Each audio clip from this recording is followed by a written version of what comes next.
Hoy presentaremos un tema fundamental para la investigación: técnicas e instrumentos de investigación. Nos enfocaremos en las herramientas descritas en el libro Metodología de la Investigación, las cuales son la observación, la entrevista, el cuestionario, grupo focal y análisis de documentos. Estas herramientas son cruciales para la recolección y análisis de datos. Vamos con la primera. Ahora hablaremos sobre la observación. ¿En qué se basa la observación? La observación se basa en dos piezas fundamentales, que es el mirar y el analizar lo que se está estudiando. Esto nos ayuda para tener información verídica y poder corroborar todo lo que estamos observando. ¿En qué momento se puede utilizar lo que es la observación, esta herramienta fundamental? Se puede utilizar en lo que son estudios académicos, en lo que son estudios médicos e estudios de administración. La entrevista nos permite explorar las percepciones de nuestros entrevistados con respecto a un tema. Esto quiere decir que nos permite explorar los sentimientos, las ideas, los prejuicios que tienen los participantes con respecto a un tema específico. Ahora, la entrevista puede ser de tres tipos: estructurada, no estructurada y en profundidad. Como la entrevista estructurada, contamos con ventajas y desventajas. Como ciertas ventajas, tenemos que al momento de su elaboración nos facilita la respuesta, le facilita al participante responder con facilidad, es fácil de manejar y examinar, y evalúa tanto preguntas como respuestas. Las entrevistas son fáciles de desarrollar, por lo que son preguntas cerradas, de sí o no, o de alternativa múltiple. Como desventajas es que tiene gran valor realizar una entrevista estructurada.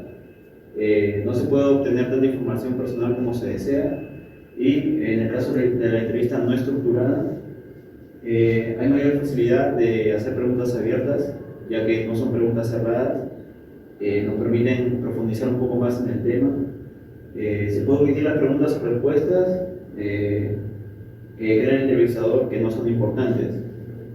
Como desventajas tenemos que puede utilizarse mal el tiempo para la entrevista, se pueden explorar temas que no vengan al caso, y se requiere mayor tiempo para la entrevista, por lo que se profundiza más un poco.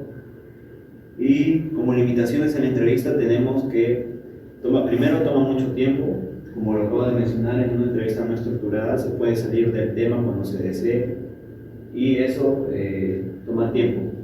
Y como otra limitación es que las respuestas de cada una de las entrevistas dependen del contexto del entrevistado y del entrevistador, pues dos personas en contextos distintos no van a responder lo mismo a una misma pregunta. Y eso sería todo. Muchas gracias. Ahora hablaremos sobre las encuestas. Las encuestas permiten la recopilación de información de un gran número de personas. Estas encuestas son eficientes y económicas para los investigadores, ya que permiten recopilar información acerca de opiniones, comportamientos, características e ideas sobre un cierto grupo de personas. Entre sus principales ventajas es accesible y económico, y permite recopilar información de un gran número de personas, pero en un periodo de tiempo muy corto. Pero entre sus principales desventajas se encuentran, por ejemplo, la falta de representatividad. Entre sus principales desventajas tenemos la falta de representatividad. Entre sus principales desventajas tenemos la falta de representatividad, ya que la muestra que se toma de una cierta población no puede ser la adecuada o la más representativa. Además que la calidad de la encuesta depende de la calidad de preguntas y de la estructura en sí de la entrevista. Los principales tipos de encuestas tenemos las cuantitativas, que sirven para un análisis más profundo de las opiniones de las personas, son preguntas abiertas. También tenemos las encuestas cualitativas. Entre los principales tipos de encuestas tenemos, por ejemplo, las cuantitativas, que sirven para recopilar datos numéricos e información sobre esto. También tenemos las encuestas cualitativas, que son preguntas abiertas para un análisis más profundo de las respuestas de los encuestados. Así también tenemos encuestas vía internet, que se dan mediante cuestionarios en línea.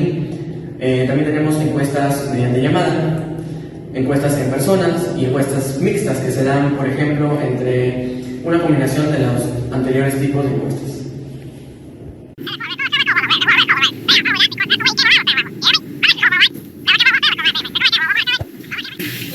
focal reúne de 6 a 12 personas seleccionadas según los objetivos del estudio para discutir un tema específico.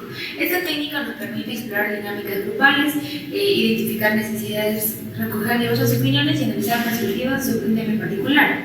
¿Cómo podemos utilizarlo?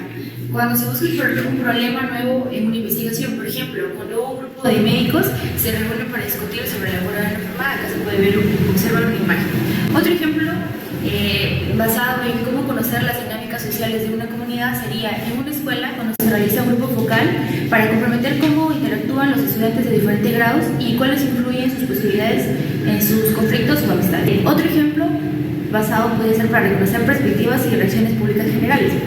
También está cuáles son sus límites, ¿no? El conformismo o censura debido a la presión grupal o las respuestas ajustadas a la socialmente aceptable.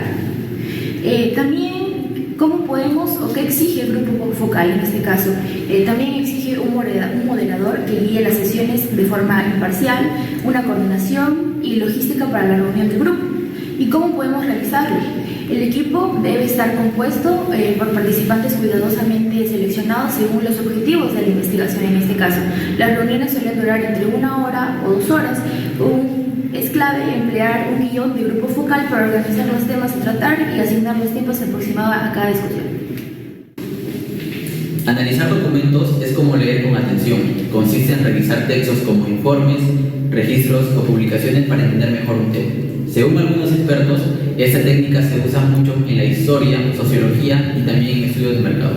Es útil porque nos ayuda a ver patrones y a complementar otras formas de investigar, como hablar con personas o observar. Por ejemplo, si miramos las actas de reuniones, podemos ver cómo ha cambiado lo que piensa un grupo con el tiempo, pero no siempre todo es perfecto. A veces los documentos no cuentan toda la historia o pueden estar influenciados por lo que piensa el autor.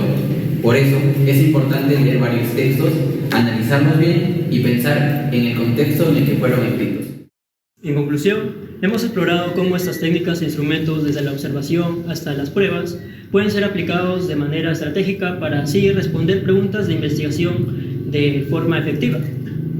Cada una de estas herramientas posee características únicas que, si se emplean adecuadamente, nos permiten obtener datos mucho más profundos y representativos de la realidad que nosotros estamos investigando. Además, siguiendo las recomendaciones de Medina Romero y sus colegas, se puede concluir que una investigación rigurosa no solo se basa en la recolección de datos, sino también en el análisis crítico de estos. Y también es importante resaltar, ¿no?, que, como enfatizan los autores, que el investigador mantenga siempre una actitud ética reflexiva, ya que las técnicas de recolección de datos deben ser empleadas con respecto hacia los participantes y los contextos en los que se desarrollan. De este modo, no solo se asegura la validez y fidelidad de los resultados, sino que también se asegura la integridad de la investigación. Por último, es importante recordar que la calidad de la investigación depende tanto de las técnicas utilizadas como de la capacidad del investigador para interpretar y contextualizar los datos. Así, de esta manera, la investigación se convierte en un proceso dinámico, en donde la creatividad y el rigor van de la mano para generar el conocimiento valioso, ¿no? Eso sería todo. Gracias por su atención.